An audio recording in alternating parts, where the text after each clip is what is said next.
And it struck me that old monastic tradition of Britain is being kept alive by the Muslim community. I found that very moving. So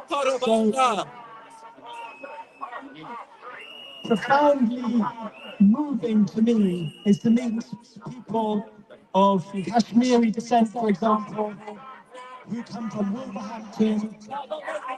Britain has drawn to itself the best elements of the earth. The best cultures of the earth have been drawn here. Hindu culture, Muslim culture, all of these glories meet here and we can share in them. We also met people who wish to keep these other cultures out and to defend some imaginary culture which perhaps has ceased to exist, is clearly defended for its own sake. We do have a glorious British culture, but its greatest glory is mingling and mixing with cultures, drawing them to its bosom from all over the earth. And I'm here to tell you that Britain is alive and well. Its conscience is alive and well. It will not allow the genocide in Palestine to continue.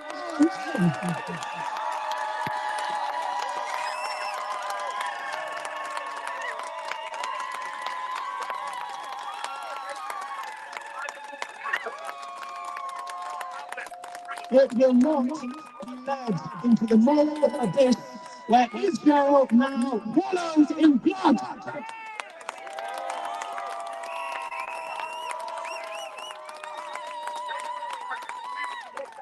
It is full of peace.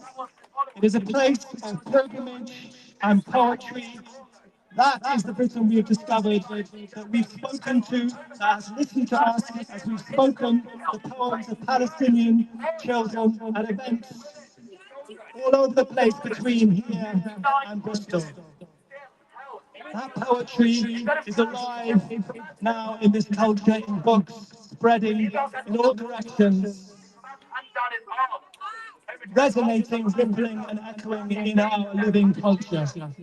And I say thank God and hallelujah for that, because that is going to refresh and revive the conscience of Britain, which is under attack. So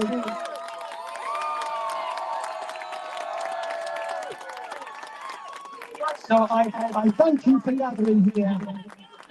Our purposes on this pilgrimage were to raise awareness about Palestine, to raise awareness about the Hands Up project, which Nick is going to tell you about in a moment, to push back against Islamophobia. But there was another purpose I discovered, which was to heal ourselves by discovering that the conscience of Britain is still alive.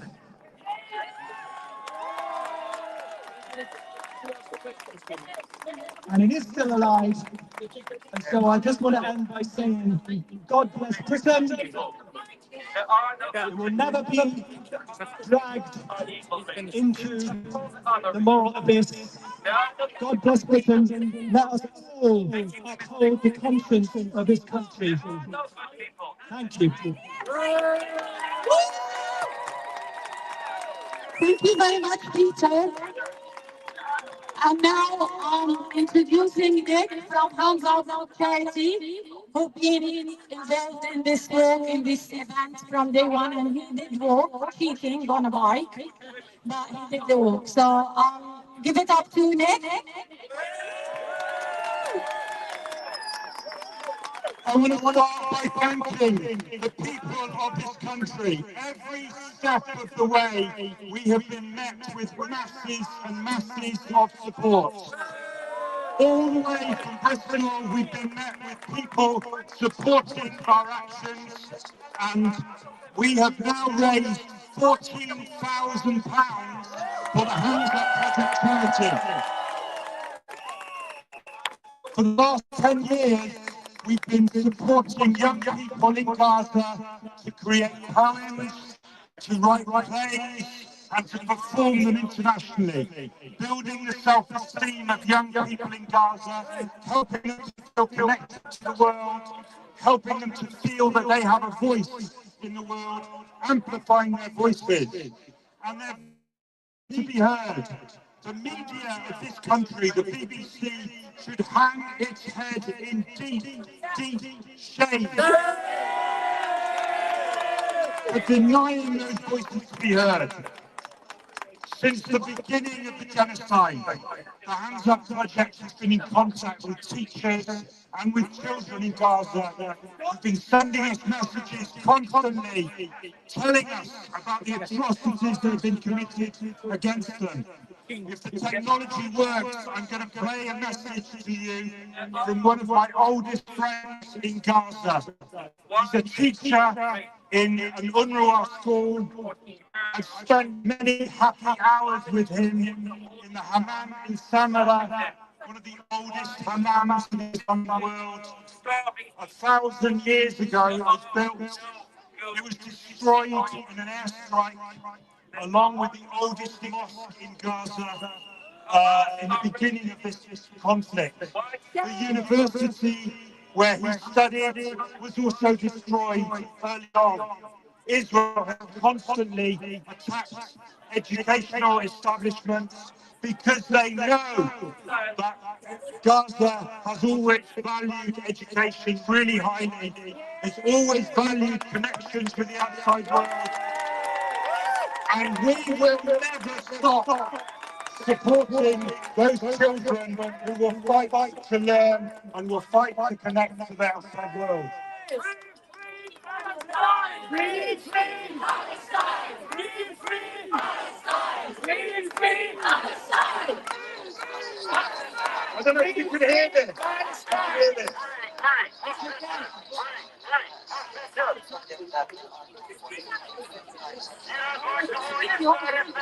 Can't hear it, can you? No. Okay, doesn't work.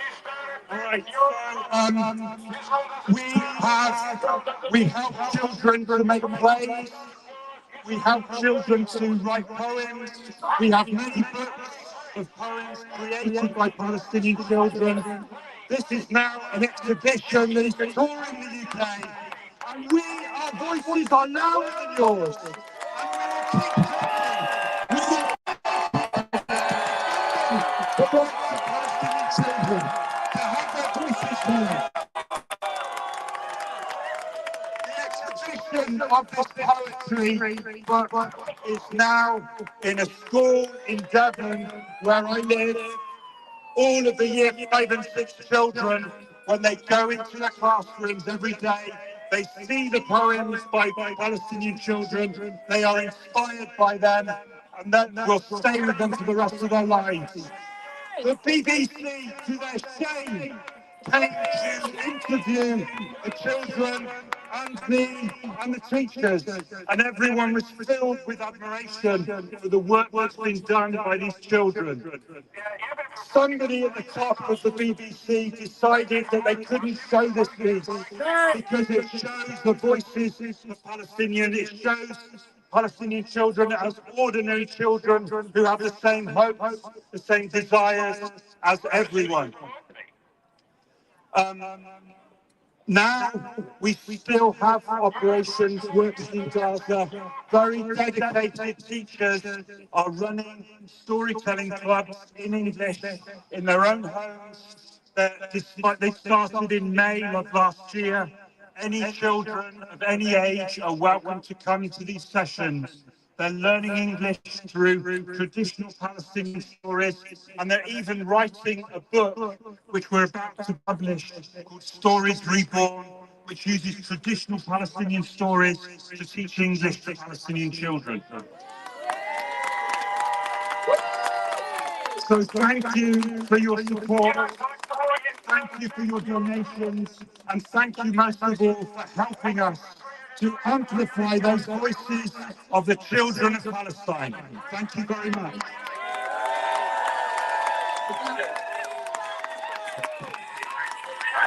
Thank you very much, Nick. With all your support and with people like Nick, Palestine has to be free one day and very soon. So Palestine will be free within our lifetime. And now for a special lady who joined the live trip with Peter, and she joined in the actual war. Alice Oswald is talking to you. Hello and thank you all for being here. I'm standing here in solidarity with poetry, in solidarity with all humans. We have international laws which are meant to regulate warfare. We have national laws which are meant to protect free speech. And when those laws are broken, all we have left are the human laws, which you can find in poetry at all times. That unacknowledged legislation, which is even now being upheld by the young people in Gaza. I cannot think of any more eloquent speakers to put across these human laws than the children of Gaza, whose poems you will find in the book Obi Clue, and Welcome to Gaza, the book of plays, and Moon, Tell Me Truth. Please buy these books to hear the laws of humans. And I will now read you a poem by a 17-year-old student in Gaza who first started working with Nick when he was 14. He wrote a play which he performed with his best friend. He then had the horrifying experience of watching his best friend pulled dead from the rubble.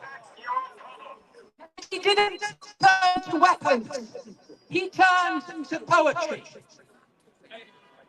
And in the 3 years since Nick has known him, he has become a really good poet. And one of the marks of his real commitment to poetry is that he has become an anonymous poet. You can find him on Instagram at s.poetry.h, or you can listen now to an extremely moving poem by s.poetry.h.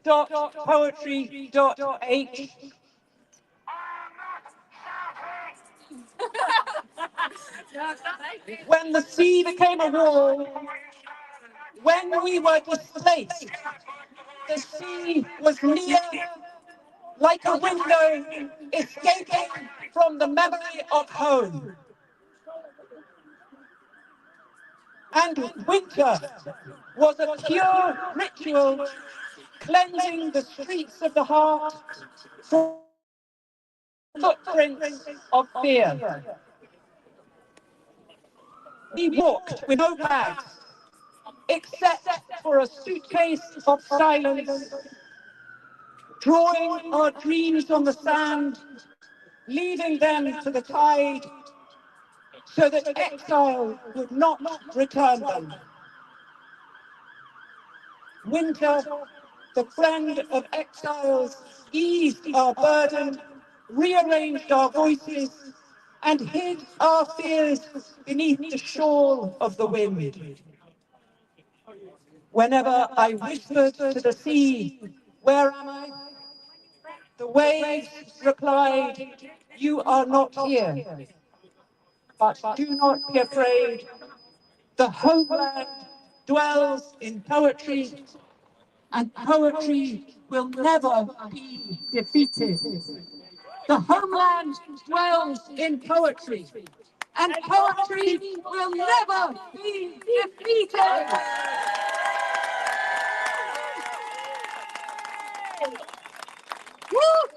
Thank you very much, Alice.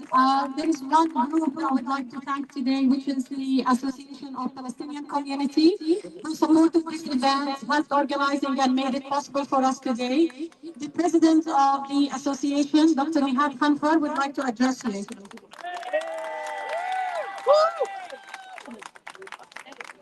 Hi everyone, Assalamu alaikum, and happy Eid to the people of Gaza who deserve to be free at the moment, to be free in the future, and I can assure you they will be free. They will be free.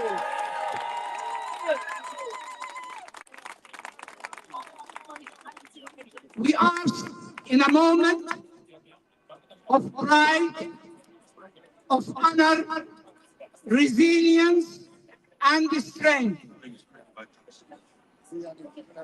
This is due to the efforts of our good friends, good supporters, who dedicated their time, their efforts, days and nights to raise awareness of the genocide of Palestinians.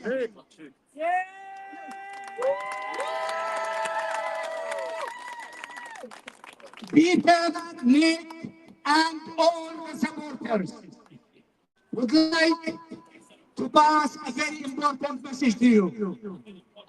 Pilgrimage to Palestine for Palestinians will end up in Jerusalem, in Al-Aqsa Mosque, and in Gaza.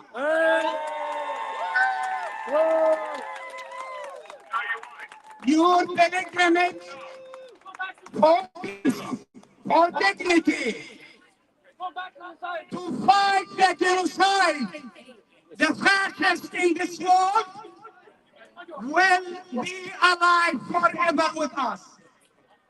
Your pilgrimage is reminding the Palestinians, reminding the supporters, reminding the people of conscience that the Palestinian dream will never die.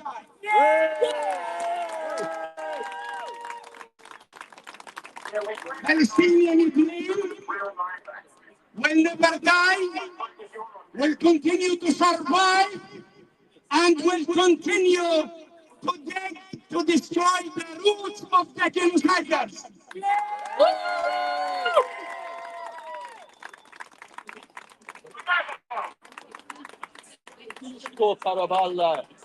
Palestine will survive just because of you and the people like you.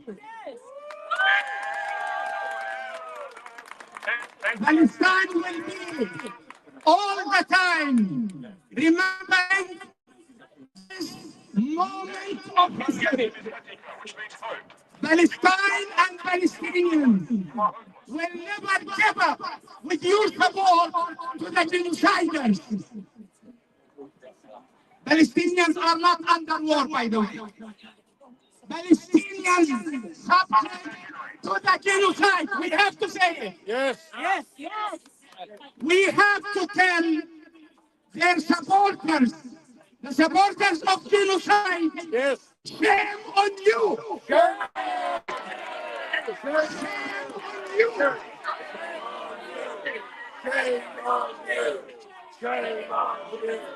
Shame on you. Shame on you.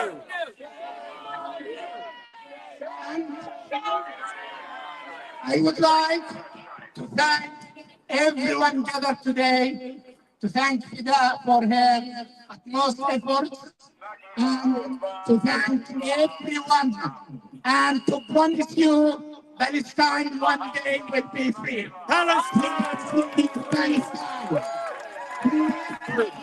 Palestine. Free, free, Palestine. Free, free, Palestine.